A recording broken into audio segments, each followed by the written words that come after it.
My name is Daniel Cooper. I'm 34, and I was an American sergeant serving in the U.S. Armed Forces, a specialist in intelligence and field reconnaissance. It was the peak of the Iran-Israel conflict in 2025. I was stationed at an advanced U.S. operations base in the Persian Gulf region, an arid, tense place where the smell of diesel and fine dust were constant companions. My routine was relentless. Long hours in the operations room, eyes fixed on monitoring screens, analyzing real-time intelligence data, and providing strategic support to troops on the ground. My job involved conducting critical drone surveillance missions, mapping enemy terrain and anticipating movements.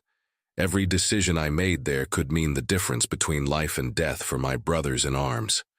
The constant threat of missiles and bombings was a palpable reality. The sound of sirens and the impact of distant explosions were the soundtrack to my daily life. It was a scenario of controlled chaos, where discipline and precision were the only currency.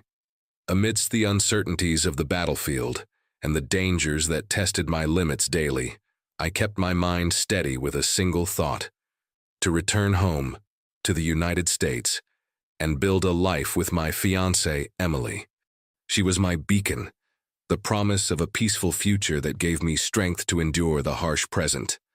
My dedication to the mission was absolute, but my hope for a future with Emily was my only mental refuge, the anchor that kept me from sinking. My mind, trained by years of military service, was molded to act under extreme pressure, with coldness and precision. I'm a man of few gestures but calculated decisions, and this discretion, this ability to observe without reacting impulsively, would soon be my greatest weapon. I was never one for emotional outbursts. My nature was always more introspective, analytical. If you enjoy stories of cold-blooded revenge and gripping plot twists like this video, and subscribe to the channel now. There are brand new, unreleased stories here every day, each one more intense than the last.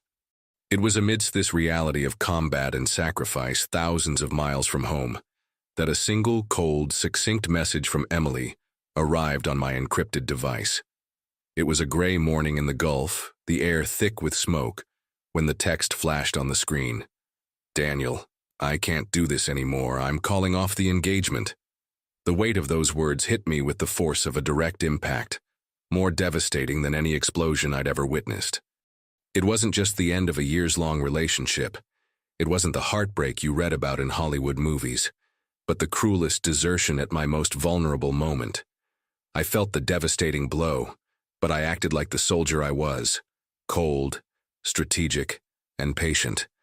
There was no anger, no tears, just a chilling clarity and an absolute determination to uncover the truth behind that abrupt maneuver. The personal betrayal mingled with the existing trauma of war, creating a feeling of emptiness and alertness simultaneously. My mind began to process the situation as a new threat, a new enemy to analyze. Emily, 32, my fiancée, who chose convenience over loyalty. She was a charming woman, but I would come to discover there was a layer of opportunism beneath her captivating smile. My cousin, Nathan Sterling, 35, was the other pillar of this betrayal. He was the heir to a successful tech company specializing in logistics, based in Seattle, and focused on civilian and corporate contracts for major e-commerce companies and government agencies, like the Department of Defense. A shrewd businessman with an impeccable reputation in Silicon Valley and a lifestyle that flaunted wealth. Emily claimed in her brief and insincere message that the distance was unbearable and that she needed to move on with her life. A pathetic justification for someone who promised to wait. The truth, which I would unearth with the same tenacity I used to investigate terrorist cells, was much darker, more complex, and intrinsically linked to greed. There was a scheme, a conspiracy, and I was sure they had no idea who they were dealing with. Even before I was deployed to the Persian Gulf base, my intuition, honed over years of threat detection and pattern analysis in combat scenarios, told me there was a hidden enemy at home, not just overseas. I'd already noticed an unusual closeness between Emily and my cousin Nathan. which, at the time, just seemed like harmless family friendship. They were spending more time together than usual, attending dinners and social events, even when I wasn't around. I remember Emily, during a visit to my parents' home in Nantucket, asking strange questions about the family trust structure, about liquid assets, and about the properties my parents had left behind. Subtle, almost casual questions about how the inheritance was set up, who the beneficiaries were, and what the terms of access were. At that moment, it sounded like Fiancée's curiosity, someone interested in integrating into my family, but my internal radar pinged. Conversations with Nathan, then, began to sound a louder alarm.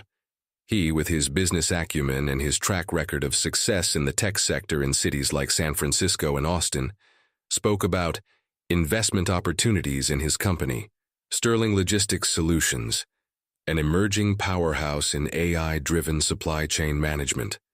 He subtly suggested that Emily and I should optimize our assets, perhaps by transferring some holdings to more modern and profitable investments under his management.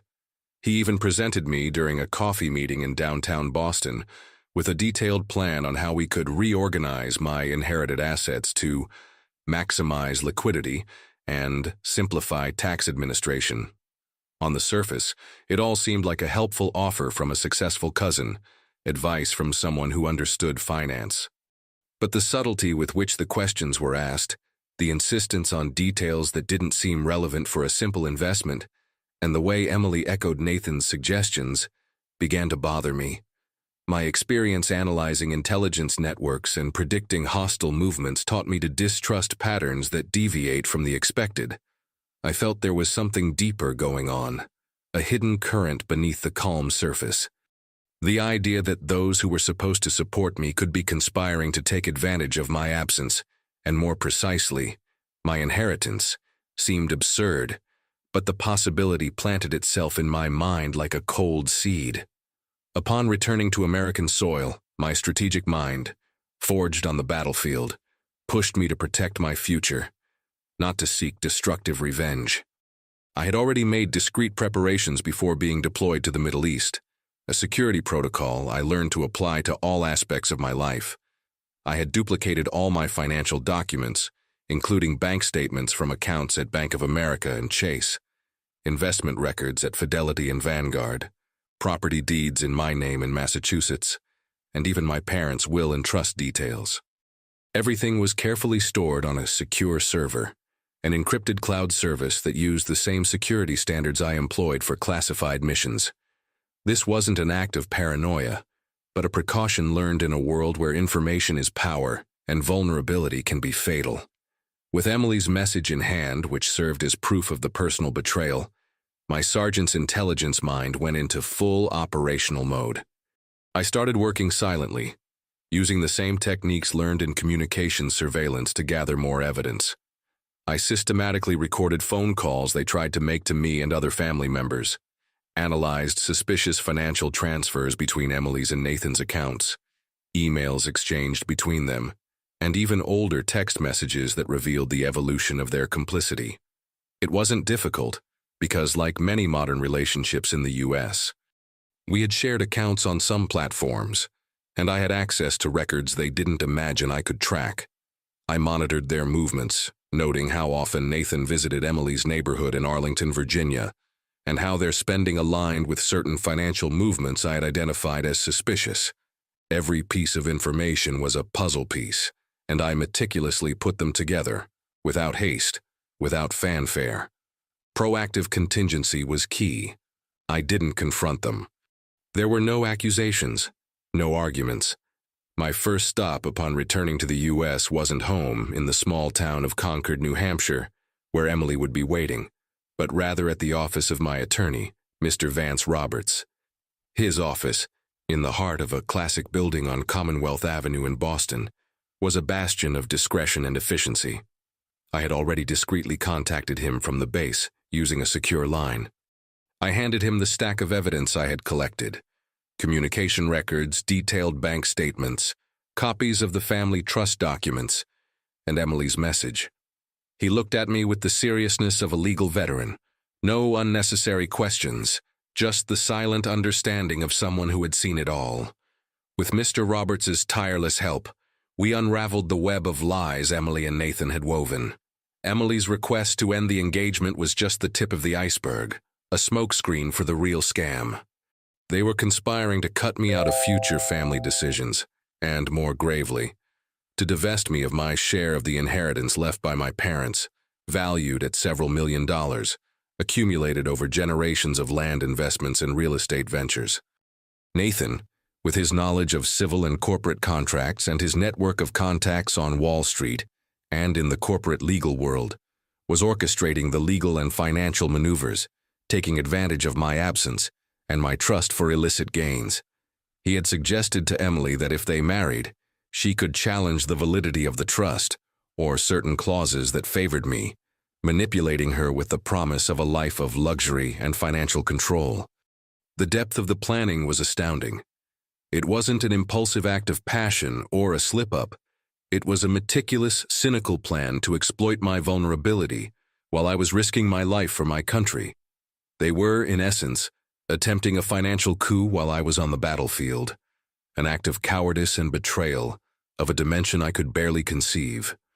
Every document Mr. Roberts and his team analyzed revealed another layer of their greed and depravity. What I had felt, my intuition sharpened by military experience, was more than true. There was a very real enemy in my own home. Upon my return, with the immense pile of evidence in hand, Daniel, with the crucial help of Mr. Vance Roberts, acted with surgical precision that would be envied by any special operations unit. There was no time for lament, nor for emotional confrontations. My first action was to instruct Mr. Roberts to initiate legal proceedings to reverse all the maneuvers Emily and Nathan had orchestrated. Within days, legal notification letters were sent to banks, such as Bank of America and J.P. Morgan Chase, and to investment firms like Fidelity and Charles Schwab, where part of my parents' estate was deposited or invested. Mr. Roberts requested an immediate freeze on any suspicious movements in accounts that Emily and Nathan had tried to associate with their names, or where they had made changes to beneficiaries or powers of attorney without my consent. Mr. Roberts' team worked tirelessly, exploiting the flaws and loopholes that Nathan in his arrogance had left. Altered contracts were challenged, powers of attorney were revoked, and all attempts to transfer assets were frozen. Emily and Nathan's plan collapsed with a speed that must have been astonishing to them. Their investments, some already initiated with what they presumed to be their money, were blocked. Credit lines Nathan had secured based on his supposed asset expansion were revoked. Within weeks, Sterling Logistics Solutions, Nathan's company, began to face a credibility crisis. News of irregularities in family dealings began circulating discreetly in investor forums and tech industry publications, especially in the Seattle area and Silicon Valley. Small contracts were canceled, and the trust of potential partners began to waver. Panic set in within the traders' camp. Emily, who had been the innocent face of the maneuver, suddenly found herself cornered, with the doors of Boston society closing on her. Nathan, the business genius, saw his empire built on dubious ethical foundations begin to crumble. Desperate, Emily and Nathan tried to contact me in every imaginable way. My phone, which had previously only received Emily's cold breakup message, now rang incessantly with unknown numbers and blocked calls. Text messages and emails flooded my inbox, begging for forgiveness and promising to explain everything. Emily, with her voice that once calmed me, now wept in audio messages claiming that Nathan manipulated her, that she was under pressure, and that she missed me, desperately. She tried to paint herself as a victim, shifting all the blame to Nathan, as if she were a naive child easily influenced. Her tears, which once were my Achilles' heel, now sounded like a poorly rehearsed act. Nathan, for his part, tried a different approach. His messages were more aggressive, laced with veiled threats of defamation. He suggested he had information about my military life, incidents that could tarnish my reputation if I didn't reconsider my legal actions. He even threatened to expose details of classified missions or try to publicly discredit me, with distorted information he might have extracted from Emily during their confidential moments. "You won't want to see your name associated with certain things, Daniel," he typed in one message, attempting to intimidate. "People in high places don't like negative publicity." He tried to exploit the fear of a veteran having their life and sacrifices dishonored. But I was prepared for anything that came. My military training taught me not to yield to pressure, to coldly analyze threats, and to respond with strategy, not emotion. My response to all these desperate attempts was absolute silence. I didn't answer a single call. I didn't reply to a single email or message. All communications were directed to Mr. Roberts. He, in turn, responded with the coldness of a legal brief, informing them that any attempts at direct contact would be considered harassment, and added to the dossier being prepared for court. Mr. Roberts, acting on my behalf, presented the irrefutable evidence of the conspiracy. Call records, emails with detailed financial maneuver plans, altered account documents, everything was compiled into an airtight case.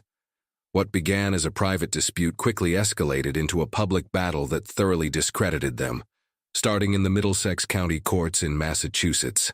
In court, the presentation of the evidence of their conspiracy was relentless. The evidence was irrefutable, and Mr. Roberts presented it with crystal clarity. Every email, every record of financial transfer, every testimony from employees who witnessed Nathan's manipulations within the company, every detail about how they tried to alter the terms of the family trust. Everything was revealed in meticulous detail. Emily and Nathan, sitting at the defense table, seemed to shrink with each new piece of evidence presented.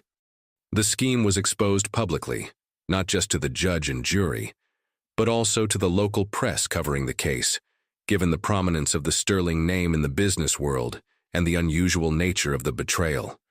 Their defenses, based on denial and mutual accusations, crumbled to pieces.